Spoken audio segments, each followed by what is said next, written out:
नमस्कार दोस्तों, खबर समय पर आपका स्वागत है।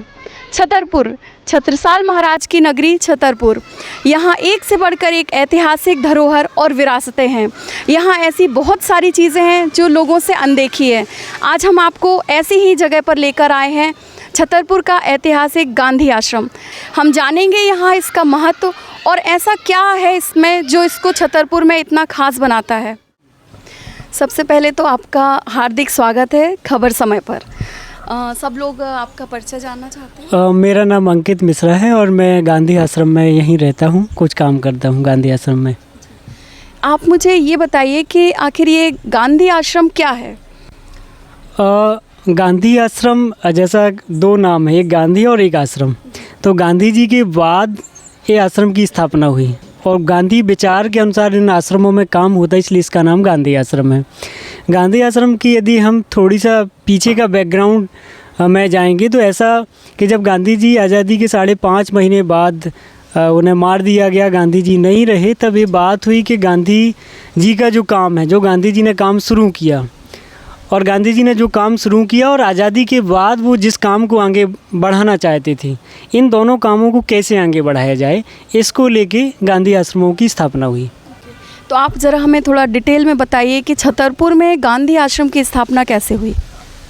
मैंने जैसा आपसे कहा कि गांधी जी के बाद गांधी जी के काम को आगे बढ़ाने के लिए कुछ संस्थाओं की स्थापना हुई। तो उसी का परिदृश्य में जब हम जाएंगे तो हम देखेंगे कि उस समय भारत में 17 स्टेट थे। तो उस समय की जो सेंट्रल लीडरशिप थी, कहना चाहिए कि सरदार पटेल, राजेंद्र प्रसाद, मौलाना अबुल कलाम आज़ाद, तब इन सब ने तय किया कि गांधी जी जिस भारत की कल्पना करते थे, आप सब ने सुना होगा गांधी जी की किताब का नाम है मेरे सपनों का भारत। और उस किताब में वो गांधी जी लिखते हैं कि मेरे सपनों के भारत का मतलब है एक ऐसा भारत जिसमें अंतिम व्यक्ति की आवाज़ का महत्व होगा। उस अंतिम व्यक्ति को महसूस होगा कि यह मेरा भारत है और इस भारत के निर्माण में मेरी आवाज़ का महत्व है।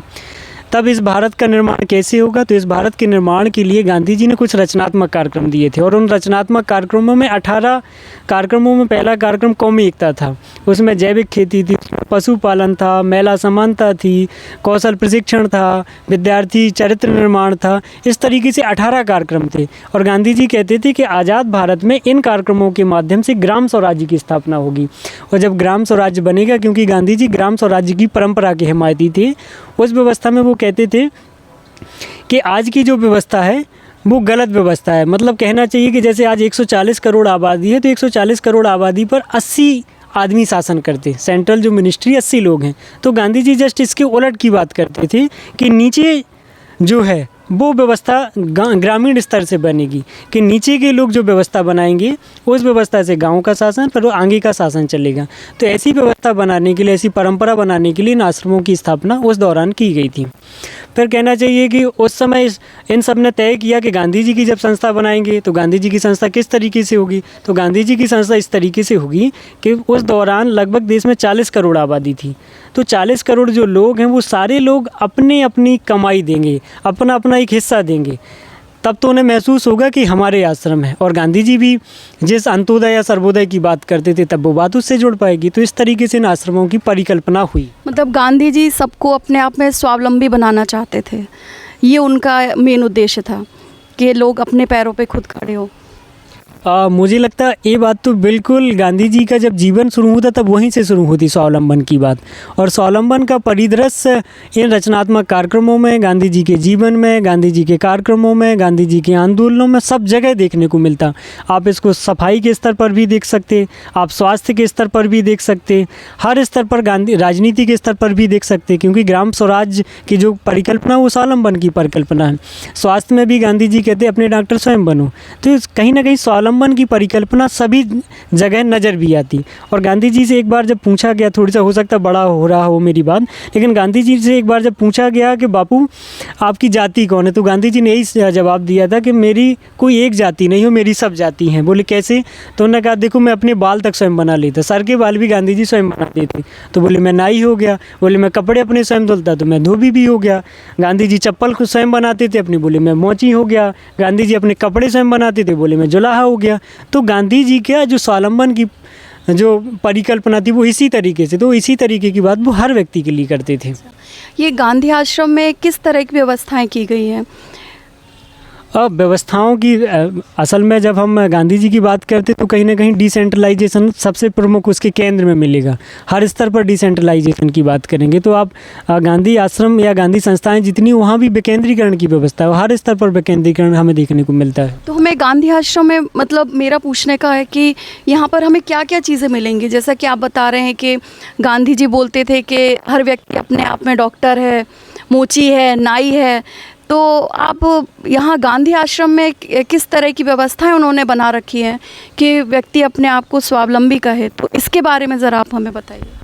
जब हम इस बात को करते हैं तो मुझे लगता है आश्रम परंपरा जो है एक जीवन शैली की परंपरा है, और जीवन शैली हम जब कहेंगे तो जीवन शैली की परंपरा में सारी चीज़ें आएंगी और उन रचनात्मक कार्यक्रमों को भी इनमें जोड़ा जाएगा और हमारी जो परंपरावादी व्यवस्था थी उसको भी इसमें जोड़ा जाएगा।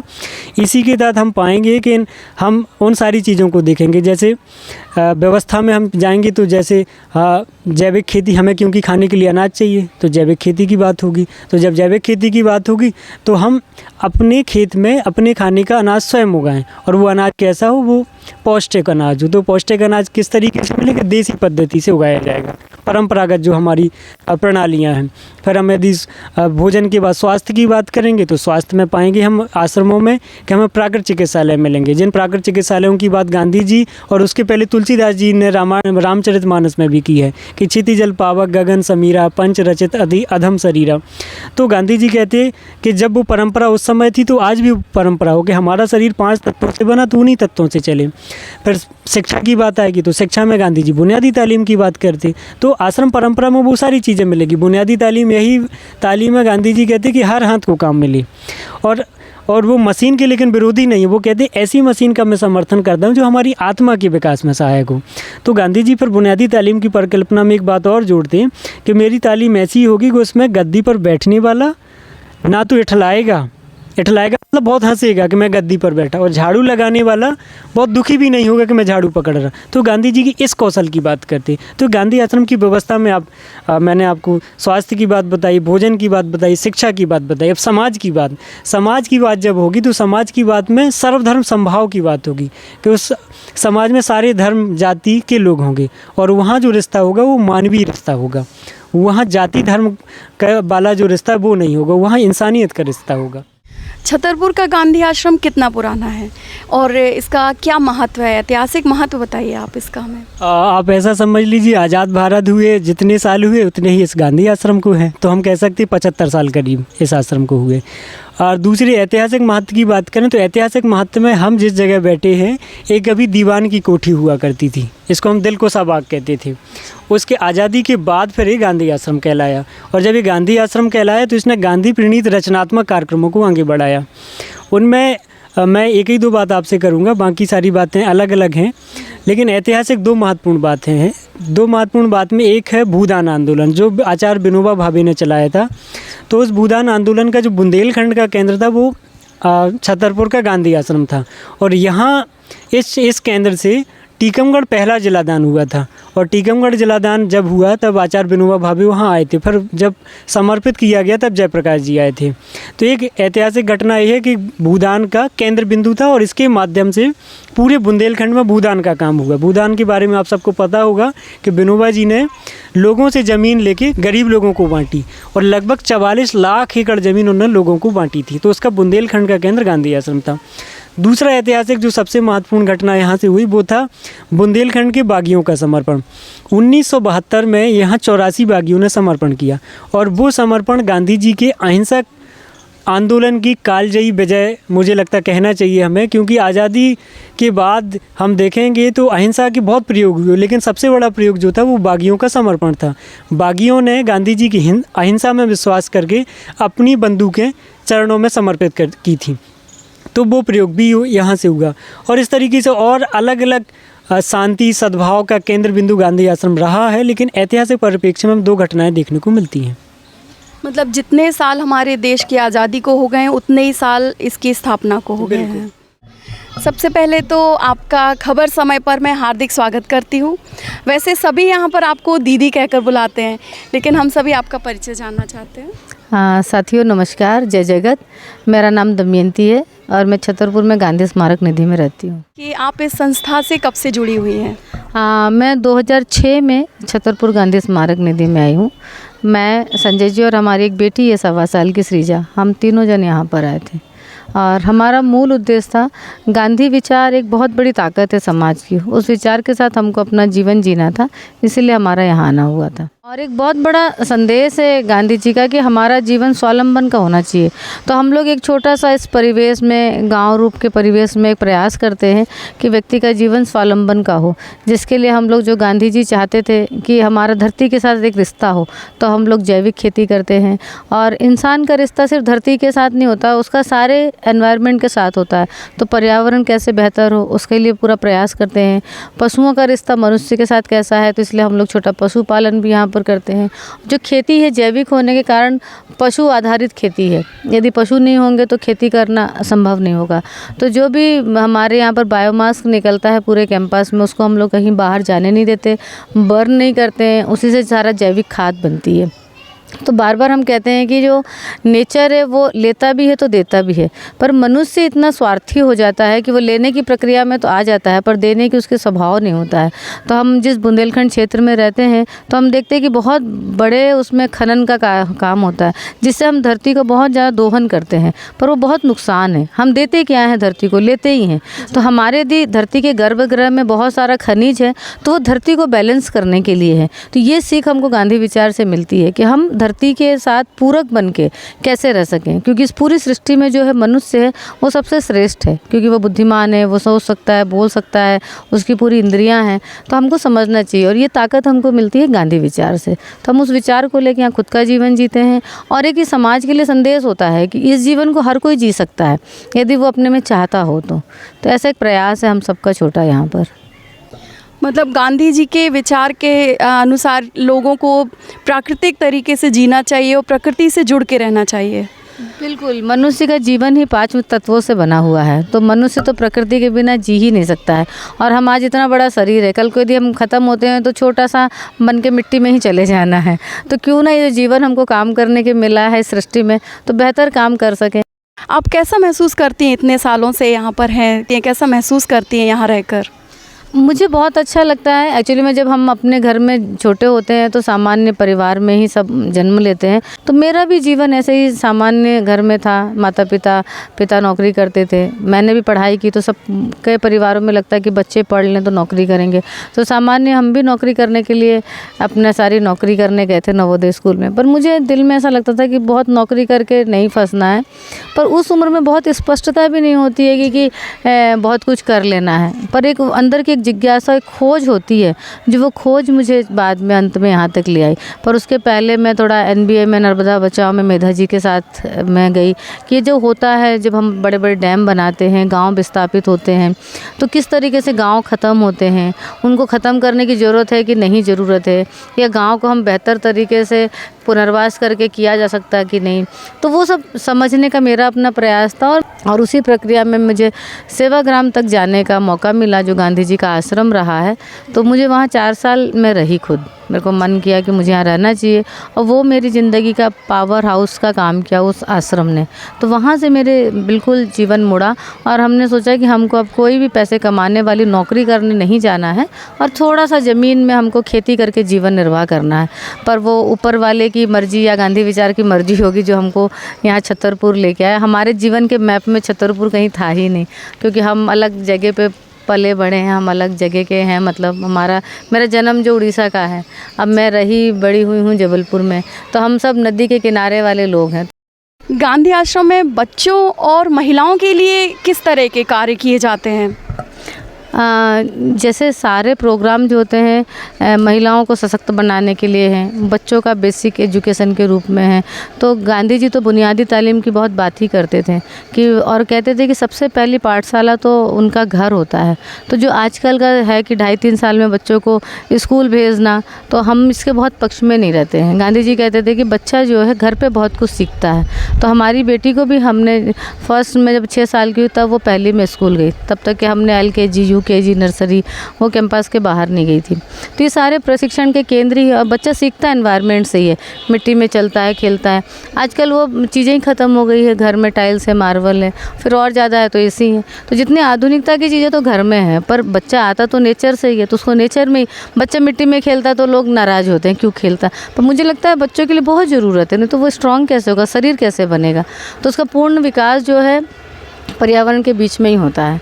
तो बहुत सारी चीज़ें बच्चों के लिए यहाँ पर हम लोग बीच में समर कैंप भी करते हैं, जो आते हैं। हमारे कैंपस में 2 स्कूल भी हैं, जो एक हरिजन बालिका विद्यालय है, उसमें 50 बेटियाँ रहती हैं, तो वो सब बच्चों का वैसा ही होता है, शिक्षण प्रशिक्षण यहाँ पर चलता है। मतलब छात्रावास भी है? छात्रावास 2 हैं, पर वो किराए की बिल्डिंग लेके हैं, उसका आश्रम के साथ बहुत वो नहीं है, पर हैं इस कैंपस में तो वो भी हैं। पर अंदर हम जब जाते हैं तो हम लोगों ने खेती के साथ में पशुपालन के ऊपर बहुत काम किया है। चलिए हम आपको लेके चलते हैं गांधी आश्रम की लाइब्रेरी में। इस पुस्तकालय में लगभग कितनी किताबें होंगी? हम जिस पुस्तकालय में खड़े हैं इसमें गांधी साहित्य, विनोबा साहित्य और जेपी साहित्य है। लगभग 3 से 4 हज़ार किताबें हैं, बहुत ही ऐतिहासिक किताबें हैं जो अब दुर्लभ होती जा रही हैं। लगभग कितनी पुरानी ये किताबें हैं? ये पुरानी किताबें गांधी साहित्य, गांधी जी के समय की है, गांधी जी के समय की सारी बुक्स हैं। हाँ, तब की हैं सारे। और गांधी बांग में भी वहाँ पर है जो गांधी जी का है, तो वही किताब है। कई लोग जब रिसर्च करते हैं, कभी कभी खोजने आते हैं तब थोड़ा बहुत, पर अन्यथा आजकल पढ़ने का सिलसिला आप सब जानते हैं कि कम हो गया है किताबों से। सबको मोबाइल और यूट्यूब का ही अच्छा लगता है, तो उसी की तरफ लोगों का रुझान ज़्यादा रहता है।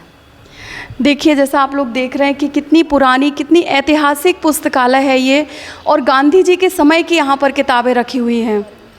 आप जिस अलमारी में देख रहे हैं इसमें गांधी वाङ्मय है, जो गांधी जी द्वारा 100 किताबें लिखी हुई हैं। इसमें गांधी जी के बारे में पूरा है, हर समय का उनके पत्र लिखे हुए हैं, जो है उनके जो काम है। तो इसको यदि हम पढ़ते हैं तो गांधी जी का हमको पूरे जीवन का विचार और काम समझ में आता है। तो ये इस तरीके से यहाँ पर। और हम इस तरफ जब जाते हैं तो इस तरफ पर ये जो आप देख रहे हैं, इस तरफ विनोबा साहित्य है। ये विनोबा जी का संग्रह है जो विनोबा जी के द्वारा लिखी गई है। विनोबा जी ने बहुत अच्छी एक गीताई भी लिखी थी, वो भी इस अलमारी में पुस्तकें रखी गई हैं।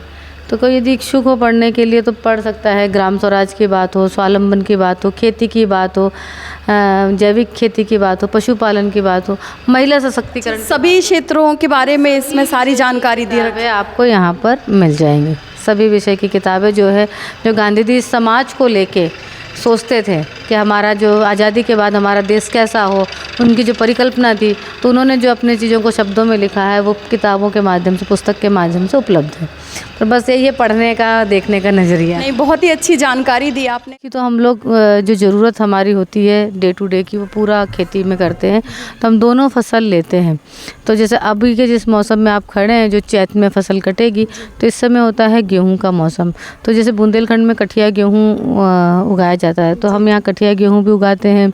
हमारे पास गाय हैं और जवा भी उगाते हैं, क्योंकि जवा में बहुत हाई फाइबर होता है, तो इसलिए जवा की खेती करते हैं। सरबती गेहूँ की खेती करते हैं, चना उगाते हैं। चने में भी हम लोग थोड़ा अलग अलग प्रयोग करके भी चना उगाते हैं, चनोली भी उगाते हैं। उसके अलावा ये अलसी आजकल बंद हो गया, अलसी भी करते हैं। तो जो इस मौसम की फसल होती है उसको ऋतु के अनुसार हम लोग करते हैं। और बरसात के समय में जो फसल होती है, मूंग है, उड़द है, मूंगफली है, तिली है, पर प्राकृतिक मार के कारण जो नुकसान किसान भी सहते हैं वो हम लोग को भी सहना पड़ता है। पर प्रयास यही रहता है कि हम जो ज़रूरत की मूलभूत चीज़ें हैं वो इस कैंपस में उगा सकें। गौशाला में हम लोगों की 50 गायों की गौशाला है। गौशाला में एक जो काम हुआ है, जो केन की गाय होती है, वो होती तो बहुत ही स्वास्थ्यवर्धक जो उनका दूध होता है, पर दूध उनका कम होता है। तो हम लोगों ने एक प्रयोग किया है ये हमारी गौशाला में, गिर की गाय के साथ में। तो ये केन की जो गाय है वो गिर में धीरे धीरे कन्वर्ट होती जा रही हैं। तो ये 50 गायों की गौशाला है। और जो गिर गाय है वो बुंदेलखंड की जलवायु में रह पाती है, क्योंकि यहाँ की जो गर्मी है, यहाँ का जो भोजन है वो ले पाती है। तो आप ये देखेंगे हमारी गौशाला है, इसमें 50 गाय हैं यहाँ पर। ये सारी बाहर से लाई हुई गाय है? नहीं, ये यहीं पर सब ग्रो हुई है। पुरानी 3 गाय थी, 3 गाय के बच्चे होते होते और ये जो बाहर जैसे देखते हैं हम लोग सड़क पे इधर उधर भी गाय जो रहती हैं, तो क्या उनको भी यहाँ पे लाया जा सकता है? ये जो सड़कों पर और हाईवेज पर ये गाय बैठी रहती हैं? नहीं, ये कांजी हाउस नहीं है और इस तरीके की नहीं, क्योंकि हमारी जो क्षमता है 50 गाय रखने की, तो हमारे आश्रम की खुद ही ये 50 गाय हैं। तो वो और ये कोई सरकार से कोई ग्रांटेड गौशाला नहीं है, ये हम लोग सब अपने स्वयं करते हैं। और जो समाज को लगता है तो थोड़ा सहयोग कोई करना चाहे तो करता है, तो वैसी कोई गाय यहाँ नहीं आती है। यही गाय आपस में जो नए बच्चे होते हैं यही बढ़ते जाते हैं, तो इन्हीं की अपनी गौशाला है। तो इन गायों की सेवा आप लोग ही करते हैं? हम सारे आश्रम के लोग मिलके करते हैं। सवेरे 5 बजे से यहाँ सब आते हैं, उनकी सफाई करना, कैंपस की गोबर फेंकना, गायों को सानी देना।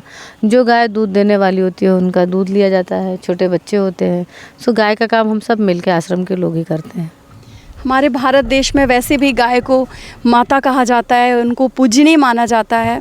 और यहाँ पर देखिए किस तरह से कितनी स्वस्थ गाय दिखाई दे रही हैं। ये नंदी खड़ा है ना, इसका नाम हाँ, ये कितना अच्छा लग रहा है ना। इसका नाम जो है भोंदा है। अच्छा, भोंदा नाम है। जब छोटा पैदा हुआ था तो भोंदा। और बाजू में सफ़ेद जो खड़ी है वो केन की है, बुद्धा की मतारी हम लोग बोलते हैं। कौन सा वाला? वो वाइट जो काला धागा बांधे उसको अच्छा। बुद्धा की मतारी, बार बार नाम ऐसे ही करते। उधर लाली खड़ी, लाली की ये शायद आपको जानता है ना, इसलिए यहाँ आ गए जाते हैं। गुस्सा भी होता है, प्यार भी करो चाहते हैं। ये कुछ अलग जगह दिखाई दे रही है, तो आप इसके बारे में बताइए ज़रा। क्या हम ये जो देख रहे हैं, ये पीछे एक छत्ता देख रहे हैं और आप ये स्क्वायर पीस देख रहे हैं, और ये 2 शेर जो आपको दिखाई दे रहे हैं, ये ब्रिटेन की ग्लासगो कंपनी है। उन्होंने ये 2 पीस ऐसे बनाए थे। जब इसका ब्लूप्रिंट देखने जाते हैं तो एक छतरपुर के गांधी स्मारक निधि में है और एक जर्मनी में लगाया गया है। तो ये बहुत ही एंटीक है हमारे छतरपुर के लिए, धरोहर के लिए।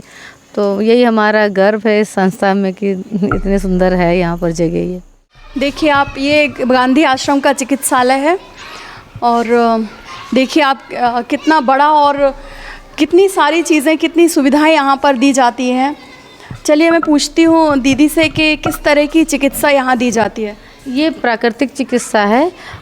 हमारा शरीर, जैसा गांधी जी का मानना है कि पंच तत्वों का बना है, तो चिकित्सा पद्धति भी पंच तत्वों से की जाती है। तो कोटेशन भी वहाँ लिखा हुआ है, मिट्टी, पानी और हवा, सब रोगों की यही दवा। तो यदि हमारे शरीर में कोई ऐसे सामान्य तकलीफ़ होती है तो हम इस प्राकृतिक चिकित्सा की पद्धति से उसको ठीक कर सकते हैं। बहुत बड़ी सर्जरी के लिए एलोपैथी हॉस्पिटल है, पर जब बेसिक हमारे शरीर की यदि छोटी मोटी कोई तकलीफ़ है तो उसके लिए हम चिकित्सा पद्धति से यहाँ ठीक हो सकते हैं। अब मेरा ऐसा मानना है कि जैसे गाड़ी की सर्विसिंग कराने का तो हम टाइम ध्यान रखते हैं, किलोमीटर ध्यान रखते हैं, पर ये जो गाड़ी कुदरत ने दी है इतनी खूबसूरत, इस गाड़ी को हम ध्यान ही नहीं देते हैं कि इसकी सर्विसिंग, ऑयलिंग, ग्रीसिंग भी चाहिए होती है। तो प्राकृतिक चिकित्सा मान लेना चाहिए कि हमारे शरीर को साफ़ करने का सर्विसिंग सेंटर है। तो इसीलिए समय समय पे आके अपने शरीर को ऑयलिंग, ग्रीसिंग और क्लींजिंग कराना चाहिए। तो यहाँ कोई डॉक्टर आते हैं या फिर मरीज खुद ही अपने तरीके से यहाँ पर इलाज करते हैं? नहीं, डॉक्टर आते हैं, व्यक्ति का, मरीज की तकलीफ़ क्या है वो समझते हैं और तकलीफ़ के हिसाब से उनको ट्रीटमेंट दिया जाता है। आपने अंदर देखा होगा अलग अलग कक्ष बने हुए हैं, तो जिस व्यक्ति को जैसी तकलीफ़ होती है उसके निजात के हिसाब से उसको इलाज दिया जाता है। आपने काफ़ी सारी चीज़ें हमें गांधी आश्रम में दिखाई। ये सारी चीज़ों के अलावा और क्या गांधी आश्रम में हमें देखने को मिलेगा? गांधी आश्रम में हम लोग बीच बीच में किसान ट्रेनिंग प्रोग्राम करते हैं, क्योंकि अब लोग समझ रहे हैं कि प्राकृतिक और जैविक खेती जीवन के लिए कितनी महत्वपूर्ण है, धरती के लिए भी महत्वपूर्ण है और मनुष्य के स्वास्थ्य के लिए भी महत्वपूर्ण है। तो इनको लेके हम लोग जैविक खेती का प्रशिक्षण शिविर करते हैं, महिलाएं सशक्तिकरण के लिए उसके लिए कैंप करते हैं, गांधी विचार के साथ जीवन हम कैसे जी सकें उसके लिए युवाओं के साथ भी प्रोग्राम करते हैं। बीच में हम लोग एक सेल्फ हीलिंग मीट करते हैं, जिसमें एलोपैथी के अलावा जो भी चिकित्सा पद्धति हमारे अपने देश की है या बाहर की भी है उसके ऊपर भी लोगों के लिए ट्रेनिंग प्रोग्राम भी करते हैं और चिकित्सा का कैंप भी करते हैं। ऐसे विभिन्न कार्यक्रम हैं जो हम लोग बीच बीच में गांधी आश्रम में करते हैं। आपने अपना पूरा जीवन गांधी आश्रम में बिताया, आप लोगों को क्या संदेश देना चाहेंगी? मुझे तो यही लगता है कि हम जब पैदा होते हैं अपने माता पिता के पास छोटे होते हैं, पर जब हम बड़े होते हैं तो हमारी अपनी एक सोच, एक अपने अंदर की आवाज़ होती है, तो हमको उस आवाज़ को समझना चाहिए, सुनना चाहिए। और एक जो मतलब आधुनिकता की फालतू की अंधी दौड़ में नहीं भागना चाहिए। और ये जो गांधी जी भी कहते हैं ना, हमको विकास भी चाहिए है, पर विकास जो चाहिए विनाश की कगार पे नहीं चाहिए। और गांधी जी की एक बात जो मुझे बहुत ही अच्छी लगती है कि इस धरती में इतना सब कुछ है कि हर व्यक्ति की ज़रूरत पूरी हो सकती है, पर एक व्यक्ति का जो चाहत है वो पूरी नहीं हो सकती। तो हमको अपनी ज़रूरत और चाहत को भी पहचानना चाहिए कि मेरी ये रोज़ की ज़रूरत है और ये फालतू की चाहत है। जब आप वो समझने लगते हैं, सोचने लगते हैं, तो आप बहुत ही मतलब कहना चाहिए कि एक पूरक हो जाते हैं इस दुनिया के लिए, इस समाज के लिए। और सिर्फ मैं में नहीं जीना चाहिए, हम में जीने की आदत हर कोई को डालना चाहिए। ये पूरा समाज जो है हमारा अपना परिवार है, यानी कि मैं, मेरा घर, मेरा बच्चा, इतना हमको स्वार्थी नहीं होना चाहिए। कुदरत कभी स्वार्थी नहीं होती है, पेड़ कभी नहीं कि मैं सिर्फ इसको छाया दूंगा उसको नहीं दूंगा। भगवान ने कभी ऐसा नहीं किया कि हवा इसको दूंगा उसको नहीं दूंगा। तो ना जात पात में उलझना चाहिए, ना किसी और में हमको मतलब जाना चाहिए। एक अच्छे मानवता के नाते इस जीवन में जीना चाहिए। बिल्कुल, हमें अपनी इच्छाओं पे थोड़ा लगाम लगाना चाहिए। अब जब हम अपनी इच्छाओं पे लगाम लगाएंगे तभी हम उनको सही तरीके से प्राप्त कर पाएंगे। और जैसा कि दीदी ने बताया कि प्रकृति से जुड़ने में एक अलग ही आनंद है, एक अलग ही सुख मिलता है, वो हमने दीदी से जाना आज।